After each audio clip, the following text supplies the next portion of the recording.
নাইলে মেরে দোস্ত হায় কাফের বলছে মুসলমান বলে। হুজুর ইসলামের দাদা তো মুসলমান ছিলেন না, ছিলেন নাকি? হ্যাঁ হ্যাঁ, আব্দুল মুত্তালিব বুঝছে, কিন্তু আমরা বুঝি না। আবরাহ বাদশাহ যখন বাইতুল্লাহ ভাঙ্গা দিয়া জন্য হাতি নিয়ে আসছিল, তো হুজুর ইসলামের দাদার 100 উট নিয়ে গেছে। এরা তো মক্কা খালি করে দিছে, পাহাড়ে চলে গেছে, হাতি নিয়ে আসছে। হাতি তো জীবনে দেখে নাই, বয়ে ছেড়া দিছে। তো হুজুর ইসলামের দাদার যখন উট নিয়ে গেছে, তো দাদা গেছেন আবরাহা বাদশার কাছে। তো সবাই পরিচয় করায় দিছে, ইনি মক্কার কিং, ইনি মক্কার কিং বাদশাহ। এর উট আপনি নিয়ে আসছেন। তো হুজুর ইসলামের দাদাকে জিজ্ঞাসা করছে, কেন আসছেন? বাইতুল্লাহ সম্বন্ধে কথা বলবেন? না। বলে কি সম্বন্ধে কথা বলবেন? আমার উট সম্বন্ধে।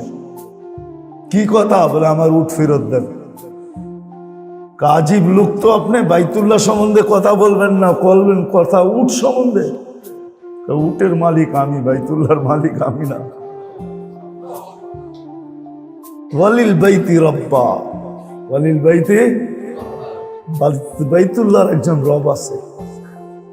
দরকার হলে সে কথা বলতে আসবে, আমার দরকার নেই। আমার তো উটের দরকার, উট ফেরত দাও।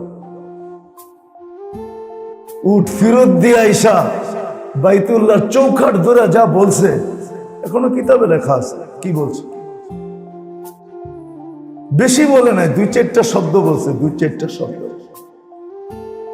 2-4টা শব্দ বলছে। বাংলা বলতেছি আমি, 2-4টা শব্দ বলছে। আয়েশা চৌখাট ধরে বলছে, ইয়া রব্বাল বাইত, ও বাইতুল্লাহর রব, ইচ্ছা করলে রাখবা, নাইলে ভেঙ্গা ফেলবা, তোমার ব্যাপার। আমরা তো গেলাম, বাস এতটুকু। ওই আবাবিল এখনো জিন্দা আছে। মুসলমানও দুনিয়ার থেকে আবাবিল বিলুপ্ত হয়ে যায় না, ওই আবাবিল এখনো জিন্দা আছে, এখনো রাখা আছে।